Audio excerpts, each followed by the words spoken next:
So this amazing pastime is continuing. So Bhishma Dev, just to sort of give a bit of a setting, Bhishma Dev, about halfway through the Battle of Kurukshetra, was struck down by Arjuna with the help of Shikandi. And there's different descriptions, but essentially Bhishma Dev's whole body was pierced with arrows. So many arrows were just completely, piercing his body. Basically, he looked like a human pincushion. He had so many arrows in him. And he was lying there on this bed of arrows. And when Bhishma Dev fell, the battle stopped because he was the preceptor of the whole dynasty. Both sides actually respected Bhishma and worshipped Bhishma. But not only that, Bhishma was not an ordinary personality. Bhishma Dev is understood to be one of the Mahajans. Mahajans is one of the great personalities who knows the truth about religious principles. And at this point, when Bhishma is about to leave, he's about to depart, all the great personalities in the universe, not just a few, well-known persons, all the great personalities in the universe assembled for his passing. There was Vyasadeva was there, Shukadev Goswami was there, Dhaumya was there, Kapila Muni, Kapila Muni, the incarnation of Godhead, was also there. Vishishta, Asita, all, what is his name? Bharadraj Muni was there. Gautam Muni was there. All the great sages were there. All the great, the Brahma Rishis, the great kings, they all assembled to witness Bhishma Dev's passing because they knew his greatness. They knew he was a great personality, and they also knew that his passing would be exemplary. It wouldn't be, like we see in this day and age, how when people leave their bodies, it's all this carrying on lamentation, complaining this thing, that thing, or just dying in their sleep. People seem to have this notion that to die, as they say, peacefully in their sleep is a desirable termination of life. No, actually we see that Bhishma Dev's passing was glorious. And even we see that when Prabhupada, in his final days, he was in Vrindavan, and he was getting, he's becoming very unwell, and he said that he wanted to leave his body just like Bhishma Dev, on the battlefield. But not just on the battlefield, but what was Bhishma Dev doing? At the last moment of his life, at his last breath, he was glorifying the Supreme Personality of Godhead. So we see that Srila Prabhupada, in his last days, he went to Bhaktivedanta Manor, and he was preaching, he was giving class, etc. like that, even though he was, practically dead.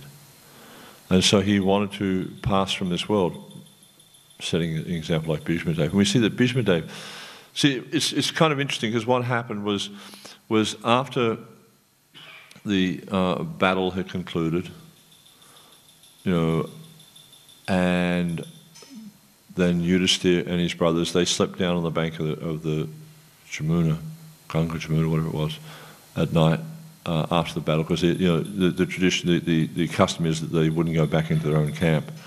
And then so they performed all the different rites that had to be done. Then they burnt, they took care of all the relatives who had passed away. They made funeral pyres, they burnt their bodies, things like that. And then Yudhisthira, they all took bath after that, and Yudhisthira returned to the kingdom.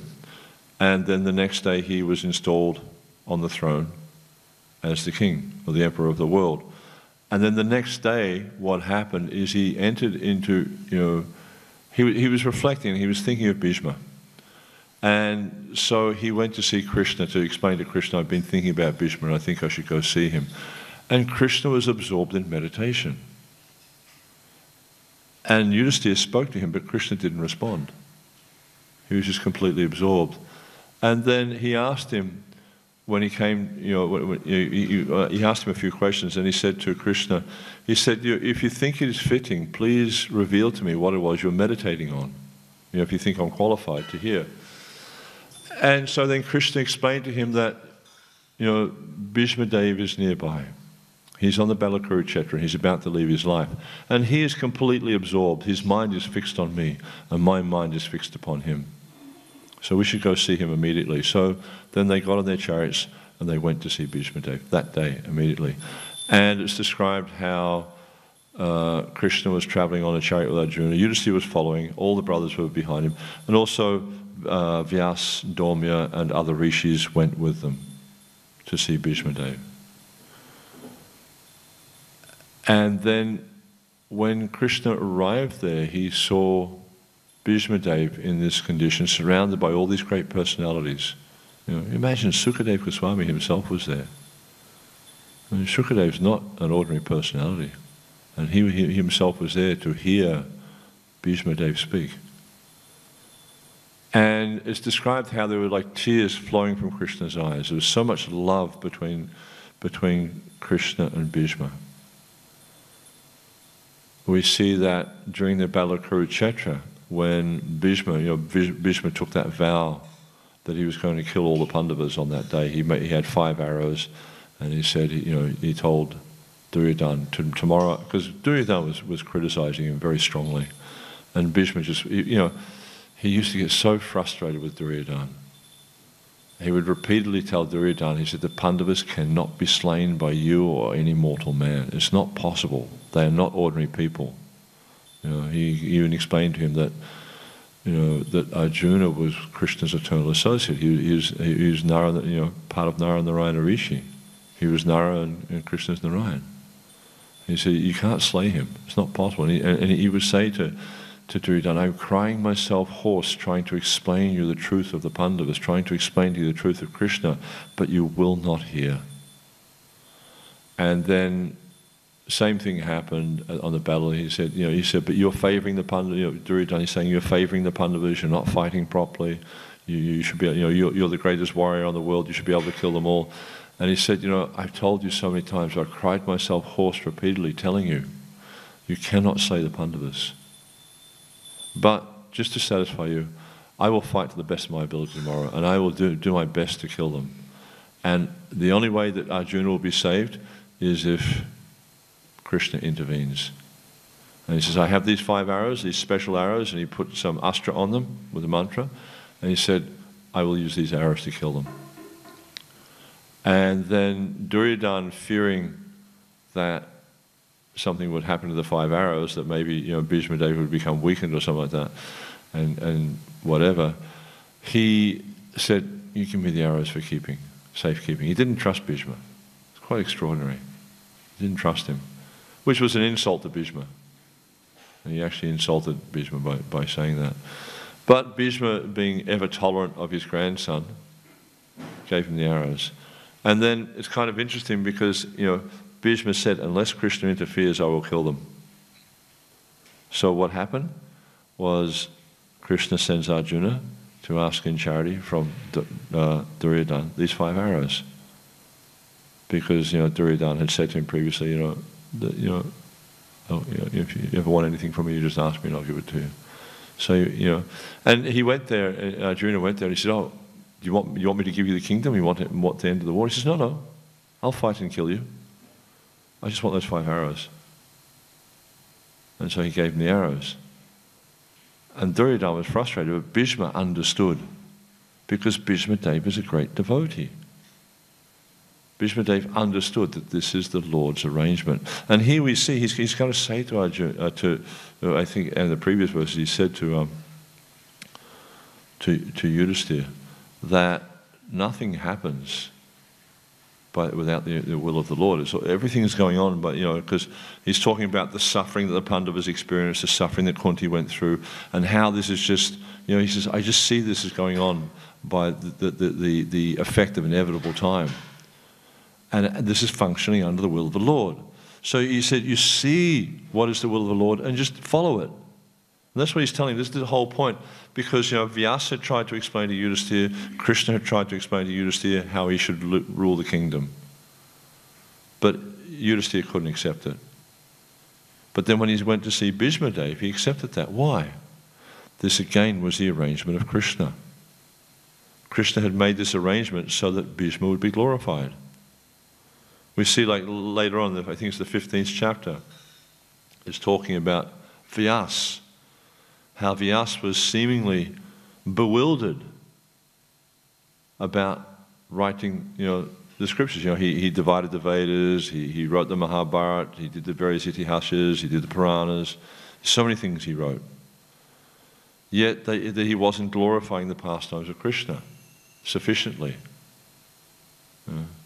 What was the word that he used? Prabhupada used the word vividly. He did not vividly describe the pastimes of the Lord. And Srila Prabhupada explains that this was actually the arrangement of Krishna, that he did this. Because he wanted to create this situation where Sukadeva Goswami would be glorified. So here we see he's creating this situation where Bhishma Dev would be glorified. Because the relationship between Bhishma and Krishna is not an ordinary relationship. We see that on the Battle of Kurukshetra. I was getting to it with this story. So what happened was that when Bhishma found out the next day that Arjuna had come and taken the arrows, he just immediately realized it was Krishna. How would Arjuna know this? He understood it was Krishna's arrangement. Krishna, he accepted, he understood Krishna's position as Supreme Personality of Godhead, and he said he's all-knowing super soul within the heart of all living entities. So he knew that this had happened. And so he sent Arjuna. And then Duryodhana told him what had happened, and Duryodhana was like completely devastated. And Bhishma, to encourage his grandson, said, "Don't worry, I will fight with all my vigor. Today, either one of the Pandavas will fall, or Krishna will have to intervene." And so that's what happened. Is Bhishma was fighting with such ferocity that Krishna had to intervene. And Krishna, he got down from the chariot, and he was, Bhishma describes this in this chapter, that this beautiful vision for him, what was a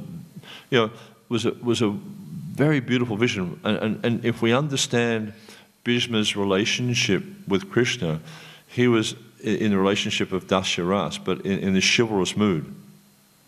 So when he saw Krishna running at him with beads of sweat on his face, and his chadar was sort of flapping in the breeze as he was running, and he had dust all over his body from the battlefield, and blood from the arrows and things like that had cut his body. For Bhishma Dev, this was a very, very wonderful sight to see Krishna like that. And then as Krishna was running at him, he picked up this chariot wheel and was holding it ahead like a chakra, like his Sudarsana chakra, and he was going to kill Bhishma with that.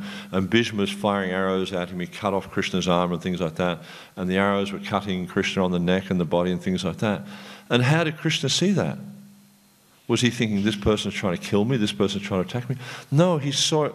Vishwanath Chakravarti Thakur, he describes how Krishna saw this like the approaches of a lover to her beloved, and she's biting him on the neck. So Krishna's seeing these arrows like that, like a lover biting on the neck. So he's seeing this as an offering of love, because that's Bhishma's relationship. That's Bhishma's rasa with Krishna. He has this chivalrous ras. So, because of the relationship, he's not going to be sort of bowing down, offering prayers and like all that kind of, even though that's there in his heart. But it's not like he's going to be embracing the Lord or whatever. Because of the chivalrous ras, the exchange is through chivalry, through fighting. And then he's getting taste from that. Bhishma's getting taste from that, and Krishna's getting taste from that. And so we see how Bhishma was very, very dear to Krishna. And so much so that Krishna was in meditation. He was absorbed in meditating upon Bhishma. Because why? Because Bhishma was completely absorbed in him. He's lying on the battlefield, surrounded by the great personalities. His body is racked with pain. Could you imagine having all these arrows piercing your body, going through your vital organs and everything? You'd be in extreme pain. He hasn't drunk water for days. And then, there's a nice verse in the 9th canto. It says, Saranam Hrirayam Mam Saranam Hrirayam Toham Maranyate Najanati Naham Tebyo Managapi. That the subtle, he knows nothing but me, and I know nothing but him. He is in my heart, and I am in his heart. So this is the nature of the relationship, is the devotee becomes completely absorbed in Krishna. But it's not just a one-sided relationship. You'll see in this material world, oftentimes the relationships are very one-sided. some person will attempt to repose all their love into another individual, but it's not reciprocal. It's always, there's always going to be some taint of material affinity there, so it's not reciprocal. But the relationship with Krishna is fully reciprocal. So just as Bhishma Dev was fully absorbed in thinking of Krishna, so Krishna was fully absorbed in thinking of Bhishma. So much so that he wanted to go to him immediately. And so he did. And then when he arrived there, and the Pandavas arrived there, then all the sages stood up and allowed them to pass, and they went and they sat down near Bhishma Dev. And it's described in the Mahabharata how Krishna had tears of affection flowing from his eyes, and Bhishma also had these tears of affection. And Krishna spoke to Bhishma. And he's saying, is your mind clear? He's asking him, are you feeling pain? Is your mind clear? And he's describing how, like the lake, you can see the fish clearly in the lake. So obviously back in those days, water was much clearer than it is now. And he was describing, he said, Bhishma, 56 days from today, you will leave your body and go back to my abode. And he wanted him, and he said, now is the time you speak to Yudhisthira and help him to understand what his duty is. And Bhishma said, I can't do it, And he was saying, I'm like, how can I speak in your presence? How can I speak in the presence of Vyasa and all these great personalities? I am just a disciple. How can I speak? And then Krishna said, I want you to speak. And he said, I will give this blessing. From this day forward, you will feel no pain. And your mind will be as clear. That's where that phrase of the fish in the lake. Your mind will be as clear as the water in the lake, and you'll be able to see the fish. And then the next day they went and camped down, because they made a camp down by the river. The next day they came back, and he asked Bhishma Dev how he was feeling, and he said, by your mercy, no pain, and by your mercy, my mind is as clear as if I was looking at a fruit in my hand. And then it's described. You'll see it's coming up here now. Because this whole situation is Bhishma he speaks very sweetly to Krishna, and just talks about how Krishna had made all these wonderful arrangements for the Pandavas, and how the Pandavas, they went through so many difficult situations, but always they were protected by the Brahmanas, by God, and by religion. Always that was there. They never gave up their religiosity. They never gave up their religious duties. They never gave up thinking of Krishna. If we look in the previous chapter, in chapter 8, there's a really nice verse to that. Vipada shantuta shatatratra jagat garo bhavato darshanam yatshad apuna bhavadarshanam. Where Kunti's praying to the Lord, she's saying, Vipad, the calamities, let the calamities come. Again and again. It seems like, in this material world, who would pray like that? Every day we're faced with so many calamities, and do you want them to come? Generally we're saying, no, let the calamities go far away. Rain, go away, come back on another day. We don't want the suffering, we don't want the miseries. But Kunti's praying for that. When we experience miseries, we try to counteract the miseries. We try to, by my arrangement, I'm going to make everything okay. But what Kunti's doing is in the Pandavas, whenever calamity comes, what happens is they take shelter of Krishna. Whatever calamity comes before them, just like when the Pandavas were in exile, Duryodhana was a very wicked-minded person. He had this constant idea to cause calamity and misery to the Pandavas. Whatever he could do to cause them misery made him very happy. He was a very, very mean-minded person, mean-spirited. And so he heard that the Pandavas in exile were living on the bank of a river, and he was thinking, how can I cause them some misery? And just at that point, Durvasa Muni turned up in his court, in his palace, with his 10,000 disciples. He's pleased. He pleased Durvasa Muni, and Durvasa Muni wanted to offer him benediction. He said, if you'd like to do something good for me, to help me sort of, prosper, then go to the Pandavas. They are camping nearby. And he didn't mention that he wanted to cause them misery or suffering. But Durvasa understood that's what his intention was. So he went down there with his 10,000 disciples, and they said, we've come to visit you, so please, we'll go take bath, but while we're bathing, you arrange to feed me and my 10,000 disciples. And Draupadi was concerned, to say the least. She was actually in great distress, because she had this benediction where she had this pot, and this pot was quite a special pot in that as long as she hadn't eaten her meal, she could serve unlimited people from this pot. But the thing is, at the point when because that's the point, is Duryodhana said to go there after they finished their meal, because he knew about the pot. So Durvasa turned up after they finished meal, and Draupadi had eaten. And so once she'd eaten, the pot was finished. There's nothing in the pot. And so Durvasa turned up at that time, and she was in complete anxiety. What am I going to do? Durvasa Muni is going to come back from bath with his disciples, and we're not going to be able to feed him, and he's going to curse us, to experience great difficulty, calamity, whatever. And so immediately she took shelter of Krishna. Krishna, this calamity has come upon us. Please save us, please. And one might think, well, but you're only asking Krishna to save you. You're only asking Krishna to help you in a difficult situation. With the Pandavas, it didn't matter whether it rained or shined. They always took shelter of Krishna.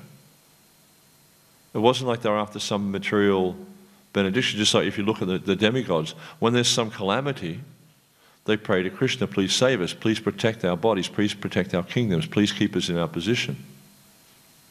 The Pandavas weren't like that. They weren't after some material benediction. No, they were simply wanting to serve Krishna. So we see in every situation they just take shelter of Krishna. So Bhishma was also reflecting on that, how great their position was. And then he was glorifying the Lord. And now he gets to this point here in this verse. We see how Maharaj Yudhisthira has heard him glorifying Krishna, talking about their situation, glorifying Krishna. And the way that Bhishma has spoken with such love and affection for Krishna is softening his heart. Because Yudhisthira also has love and affection for Krishna. He also has great love and affection for his grandfather, because Bhishma raised them from the point of children. When they were living in the forest with Kunti and Madri and their father Pandu, Pandu died by the effect of a curse. And when his body was cremated, then Madri entered into the fire, and then it was just Kunti and the five children. But it was too much for her to care for the children on her own, so then she went back to Hastinapur, and they were welcomed, and then Bhishma looked after them and saw to their every need, saw that they got training, saw they learnt their martial arts, engaged Dronacharya as their martial teacher, etc., and just educated them in the principles of Dharma. And then so there was a lot of affection there. They saw Bhishma as their father. A lot of affection. And now it's come to the point where Yudhisthira is asking Bhishma about what is his duty. And one of the first things that he explains is that what's happened to you has come about by inevitable time. Ultimately, inevitable time is controlled by Krishna. So all things are going on by by the Supreme Lord, by Krishna's arrangement. And you should understand this is his will, and follow it. And then he goes through different, talks a lot about Varnashram, about the duties of different Varnas and ashrams, the duties of Brahmanas, Kshatriyas, Vaishyas, Sudras, women, etc. And then as he's, talking, from sunrise till sunset every day, Bhishma would be talking for 55 days. And he's just lying there on a bed of arrows, speaking this Dharma for 55 days. And then finally, when it got to the point, we'll see about verse 42, I think it is, something like that. No, it goes for 10 verses, this section. So anyhow, in about 10 verses he winds up. The sun moves into its northern course. And he was very aware of the movements of the sun. He didn't have to have his laptop and pull it out and get his program and figure out what was going on with the movements of the sun. He was very aware. Even like when the Pandavas, when they were in exile, in the last year of exile, when they were staying in the kingdom of Virat, and then, you know, by Duryodhana, by his spies, he had a sense that the Pandavas were staying in Virat's kingdom in disguise, because the last year of exile they had to be incognito. But they had this benediction from Vyasadeva that they wouldn't get found out in that last year. So there's no way that Duryodhana could have discovered them in the last year. So anyhow, they had this idea that they were staying there, so that they made this arrangement to try and find out where they were. And they went there and stole the cows and things like that. And Arjuna, who was in the disguise of Brihadnala, who was a eunuch, what happened is like they split their army into two parts, and one part attacked from the south, one part of the army attacked from the north. And when they attacked from the south, then Virat went out with his eldest son, and whose name I've forgotten right now. Yeah, he was a great warrior. He was actually one of the first. He was the first Maharathi who was killed at Kurukshetra. Was the son of Virat. And so all the army went out and fought the army that was coming from the south. And then with the Kauravas, they came from the north. And there was only Bhuminjai, who was a very foppish kind of a fellow. You know, he was very effeminate in that, and he was very boastful, and he liked to play up to the women and things like that.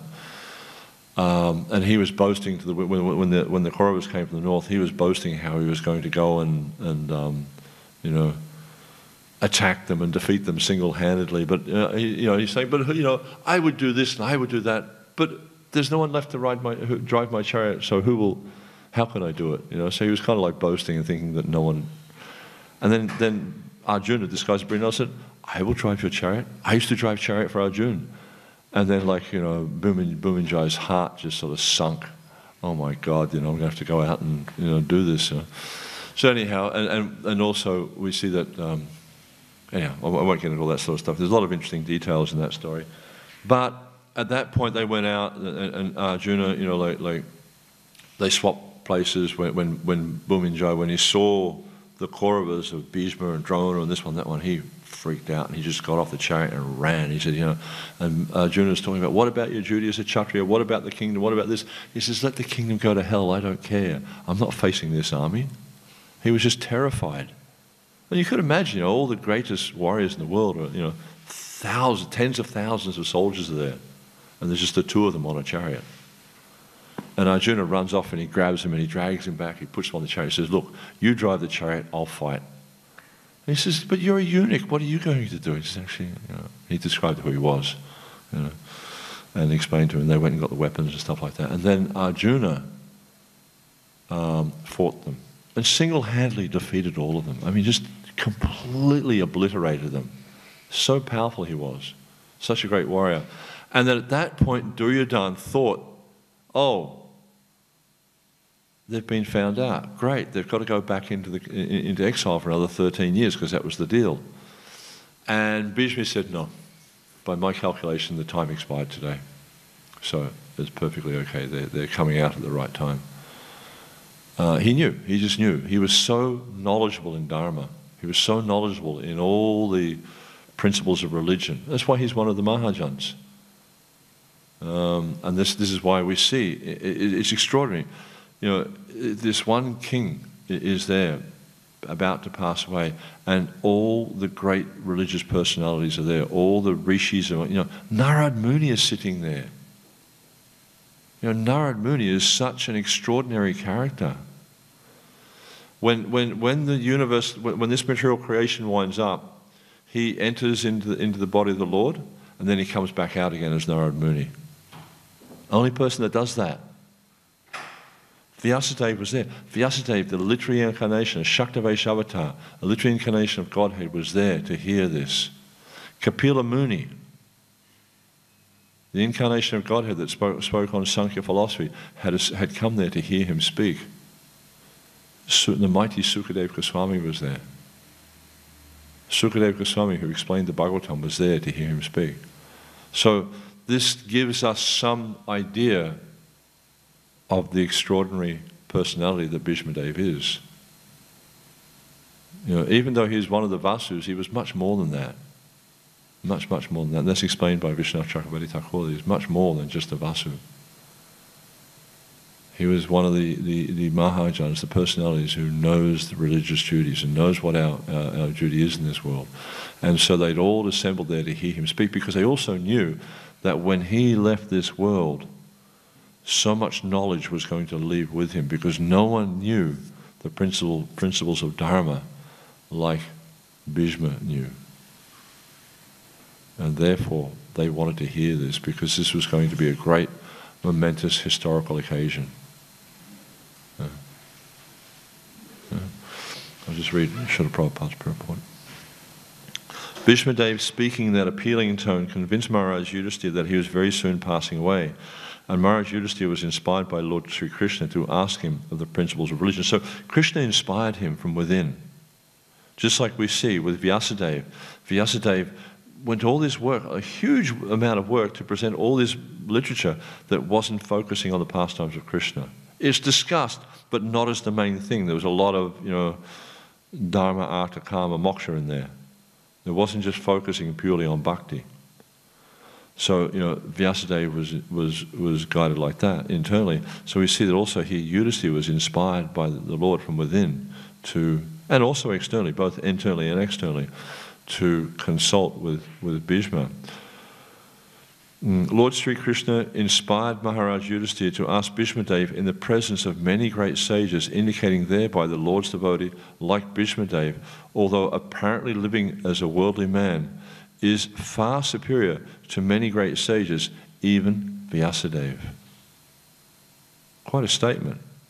Superior even to a personality like Vyasadeva. This is the whole point of this pastime, is that Krishna is showing how great his devotee is. For someone to give up everything and simply take shelter of Krishna is quite an extraordinary thing. And we see even like in the 5th chapter of the 1st canto, it describes about Narad Muni and how he became Narad Muni. And it's said that even he did not come from very high parentage. He didn't even know who his father was. He was a son of a maidservant, but there's no mention of who his father was. And he didn't have any kind of education as such, but he simply engaged in the service of the Bhaktivedantas. He heard them speak the Bhagavatam, and he took the remnants of their food. And in this way, by doing this service during the Chaturmasya period, he became Narad Muni, a great personality. It's just simply by this concentrated devotion on the Supreme Personality of Godhead. And it's the same with Bhishma. He's completely absorbed in serving Krishna. So this, and we see how the devotee becomes so glorious simply by this concentrated, or this focused service of Krishna. So the same is there for us also. We don't need any material qualification. Actually, there is no material qualification that will enable us to become a devotee of Krishna. You can have all the money in the world, you can have all the knowledge in the world, it will not help you one bit in becoming a servant of Krishna. No material qualification will assist you at all. And no material disqualification will bar you from being a servant of Krishna. Simply all we need to do is just to worship Krishna with all our heart and soul, to become fixed upon the Lord, and we'll become a great devotee, just like we see Bhishma Dev. Another point is that Bhishma Dev at that time was not only lying on a deathbed of arrows, but was greatly aggrieved because of that state. He was in a lot of pain. One should not have asked him any questions at that time, but Lord Sri Krishna wanted to prove that his pure devotees are always sound in body and mind by dint of spiritual enlightenment, and thus in any circumstances a devotee of the Lord is in perfect order to speak of the right way of life. Because the thing is, like, if one is fixed in Krishna consciousness, one of the first things you realize, what's the first lesson in the Bhagavad Gita? You're not the body. It's the first lesson. So when one's fixed in spiritual consciousness, you understand you're not the body. And we see that great transcendentalists, they function in that way. They function in a way that demonstrates they're not the body. Whereas we see people who are absorbed in material consciousness are controlled by the body. You know, if the body is suffering, if the body is incapable, if the body is whatever, then they're ruled by that state. But with someone who's in spiritual consciousness, we see that even though the body may be ceasing to function, like look at Prabhupada when he was passing away in Vrindavan. He was lying on his deathbed. You can see the video of it. And Jai Advaita Maharaj is holding a microphone to his mouth, and Prabhupada is translating the Brahma Vimohan Lila. You know, and like, you know, the doctors came and they were saying that because Prabhupada's muscle had just like withered away, and it was just like, you know, they explained that it was just like the nerves were just being pushed on by the bones. He must have been in extraordinary pain. But still, he transcended the effects of the body because he was a great devotee of Krishna, and he was able to translate and focus on his Bhagavatam purports, even in that state. So Bhishma is the same, right up to the point of death. He's speaking about transcendental subject matters. Then finally, when the sun moves to the northern course, he stops speaking about that, and then he glorifies Krishna. There's about 10 verses he glorifies Krishna. And then he just focuses his mind, fixes his eyes on Krishna, fixes his mind on Krishna, stops breathing. And then he just goes back to the spiritual realm. And that's the death of a devotee. It's a glorious passing. The devotee is fixed on in consciousness of Krishna. Yudhisthira also preferred to solve his problematic questions by asking Bhishmadev rather than asking anyone else present there who was seemingly more learned than Bhishmadev. Seemingly. This is all due to the arrangement of the great wheel carrier, Lord Sri Krishna, who establishes the glories of his devotee. The Father likes to see the Son become more famous than himself. The Lord declares very emphatically that worship of his devotee is more valuable than worship of the Lord himself. Because the devotee is very dear to Krishna. Just like we see, you know, the father, the child is very dear to the father. So in the same way, the devotee is also very dear to Krishna. The father likes to see the son get glorified. The father likes to see the son happy. So in the same way, the Lord likes to see the devotee glorified. The Lord likes to see the devotee satisfied and pleased in every way. And he acts to please the devotees. He acts, Lord acts to serve the devotees. So it's a very amazing pastime, this. And there's a lot of lessons for us to learn. And, starting with the next verse, we'll see how Bhishma starts to define the Varnashram and things like that. And Prabhupada, in his purports, he gives a synopsis of Bhishma Dev's statements. Very, very nice teachings. Any questions, comments, anything like that at all? Prabhu? You're quoting Narada in his previous lifetime. So from his previous life, we can understand that he did devotional service, he served devotees, and he meditated, he saw the Paramatma, and as a result, he became pure devotee. But how can we understand in Vishnu's case, because in his previous lifetime he was a Vasu, demigod, as you mentioned, the affair with the devotees, he conspired to steal Vishnu's common for the pleasure of his Yeah.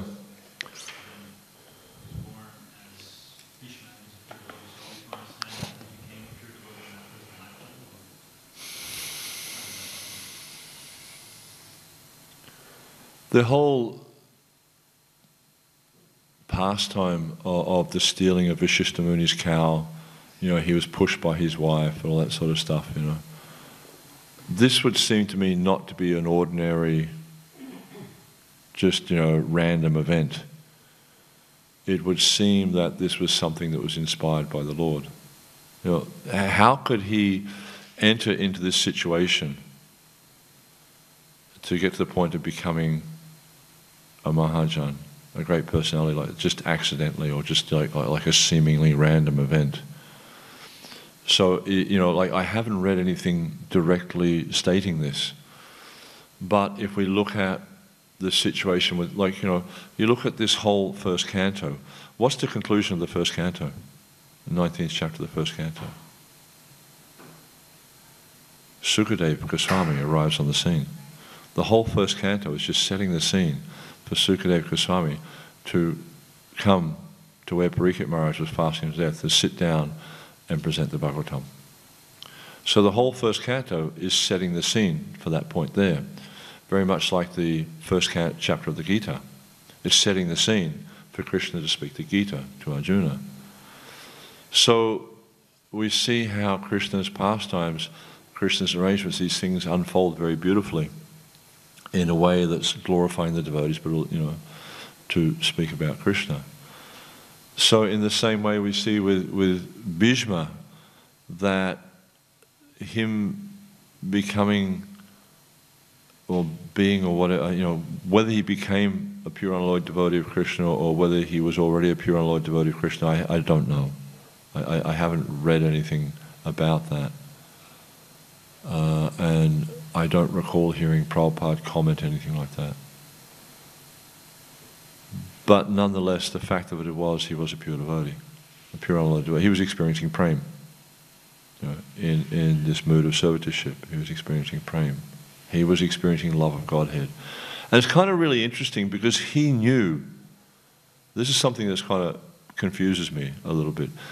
He knew that this two-handed form of Krishna was the original personality of Godhead, yet still, because he was in the mood of servitorship and the chivalrous ras, he was interested in seeing the four-handed form of Krishna. So Krishna, you'll see in a few verses' time, he manifests a four-arm form for Bhishma Dev, even though Bhishma Dev knew that Sri Krishna, the two-handed form, was the original personality of Godhead, still because of the relationship. Jo Vasu, actually all the Vasus entered into or empowered or inspired or whatever, Jo. He wasn't an ordinary personality. He lived for a long, long time. He lived as a brahmachari. For a Kshatriya to live as a brahmachari, because Kshatriyas are driven by passion. So one of the prominent things, especially we see in this world, from passion, in this day and age with passion, is sex life. Passion generally drives people to want to enjoy sex and to procreate and to have more and more facility. But he renounced it all. That in itself is a sign of how great a personality he was. Because before, Bhishma wasn't his name. His name was Devabrata, and then he took this vow of brahmacharya, and then the sound was heard from the heavens. From this day forth, you have taken a terrible vow. Because it was the notion that a Kshatriya would not get married was a horrible thing. So they said, now you'll be known as Bhishma, because you've taken such a terrible vow. So just that he was of that nature. But even we see, if you read the stories of when he was a young man growing up, extraordinary qualities. He was taken, after he was born, Ganga took him to the heavenly planets and trained him how to be a Kshatriya and all that sort of. So he had a lot of very amazing association. He studied under various great sages and things like that. So all these things are just going on. We can understand. No one becomes a great personality like that without Krishna's hand in it. So at what point he became the great personality, I don't know.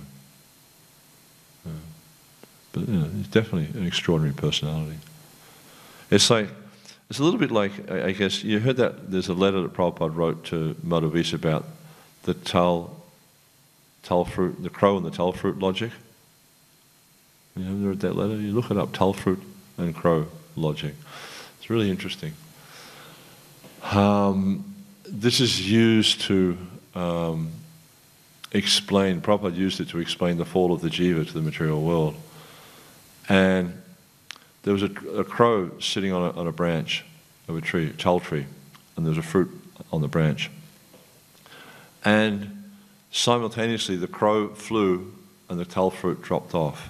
Then there was these two sages, there was two Brahmins there, or whatever, Munis there, arguing about, was it because the fruit fell that the crow flew away, or was it because the crow flew away that the fruit fell? Who can say? All you can see is the crow flew away and the fruit fell. Whether one caused the other, who can say? And in the same way, the jiva, how the jiva came to this material world. You know, that argument's the same. You know, there's so many arguments go around like that. But the fact is, we're here. Does it really matter how you got here? That's, you know, it's like sometimes it's like the sheep in the hole. They're looking down. Well, how do we get here? What's the relevance of how you got there? The really important thing is how to get out. So, in the same way, whatever with Bhishma, however he got in that position, the fact is that he is a great personality, and his teachings are very, very important for us. And his example is inspiring, and that's the real thing to get. Yeah, because one of the things I see is like if we start to kind of analyze the Bhagavatam too much and the stories too much, we'll see apparent errors or contradictions. But the real thing that's there is the lesson that's being taught to us, and how we can also, you know, become great devotees of Krishna. Very easily.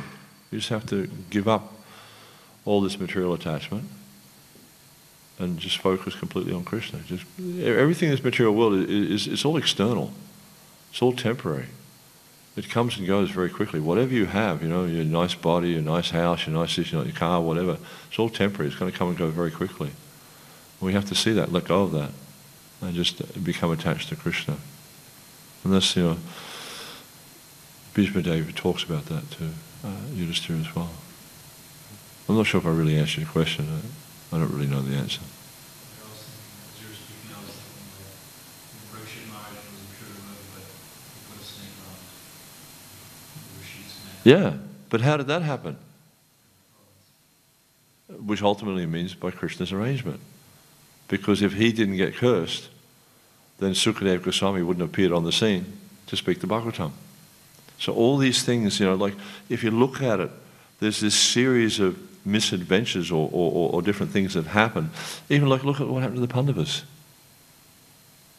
The whole thing was brought about just so this fratricidal war could be fought. And why was this fratricidal war fought? One purpose, or actually two purposes, but one main purpose, to speak the Bhagavad Gita. Yeah. And why did this whole canto of the Bhagavatam, it's all about speaking the Bhagavatam, making this arrangement so Sukadeva Goswami can come to Maharaj Parikshit and speak the Srimad Bhagavatam. Yeah. Extraordinary. Anything else, bro? About the point Prabhupada is saying here, that pure devotees, they're like always sound in their body and mind, regardless of external circumstances. Like the Bhishma Dev, even though he's on a bed of others, he's still doing devotional service. So how can we also, no matter what material situation might hurt us, we always be like enthusiastic, always doing devotional. Yeah, but then I guess one thing you can do is like, you know, analyze yourself. What happens to you when you experience a difficult situation? What happens?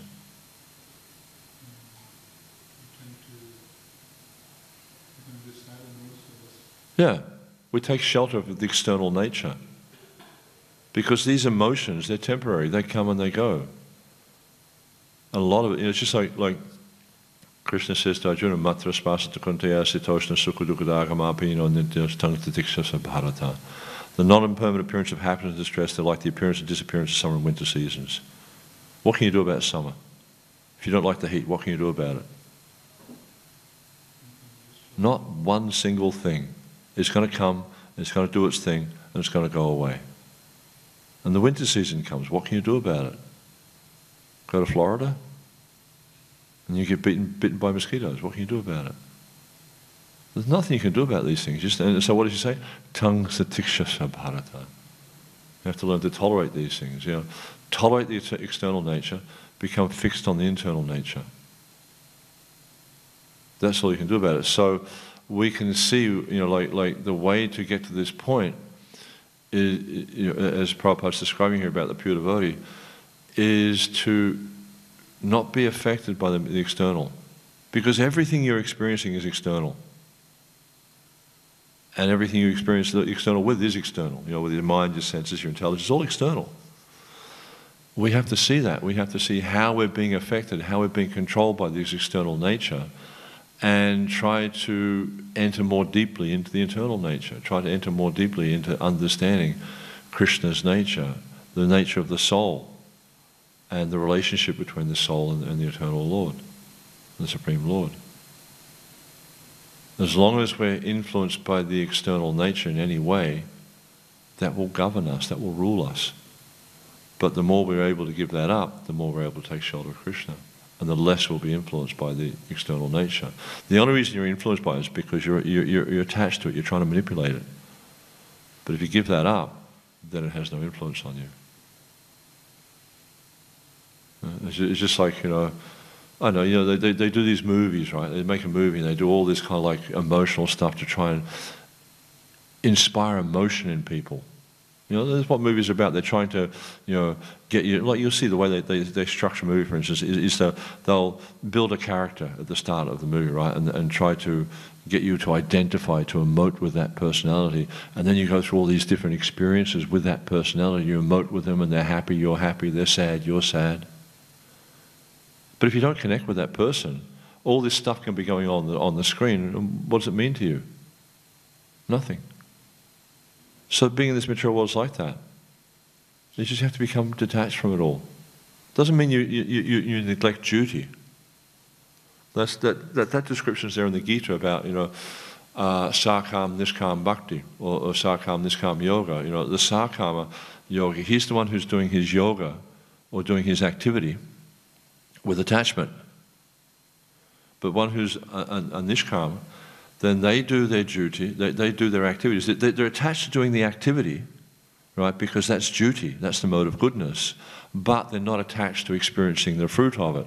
Whereas a Sakam yogi, he's attached to experiencing the fruit of it, and not so much that he only does the activity so he can get the fruit. He's not really attached to the activity.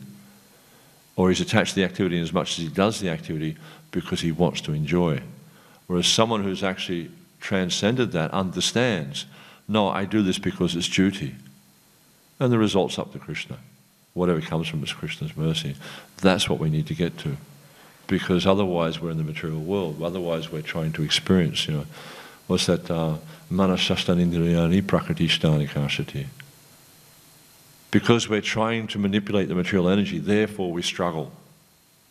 But as we get to the point of okay, this is not mine, I've got nothing to do with this. I have no control over this. This is Krishna's, This is Krishna's business. I just perform my duty. My duty is to serve him. My duty is to care for my family. My duty is to do whatever it is you do. I just do my duty, but the result I leave to Krishna. If something comes, then that's Krishna's mercy. If nothing comes, that's Krishna's mercy. And that way you get to this point of being equipoised, because you just see everything comes to you as Krishna's mercy. And therefore you're always absorbed in the thought of the divine, so you're not affected by it. But as soon as you try to change the circumstances, as soon as you try to manipulate the external energy, then you become entangled. And that's the thing, is to try to sit back from it and just see how it's all Krishna's mercy. I went to class yesterday in New Govardhan. No, day before. I was on a plane yesterday morning. Narayani was giving class. And she made an interesting comment. I thought it was quite interesting. It's just a way of reflecting on things. Like, negative things happen to us. Or, we experience negative people, whatever. And if we can just try to list 10 ways that this is positive, just try to think of it, which then forces us to come from the perspective of Krishna consciousness. It forces us to see how Krishna's hand is there. So if we can just always try to work in that way where we're trying to see Krishna's hand in everything, trying to see how everything's going on by the mercy of Krishna, then we can withdraw ourselves from this experience.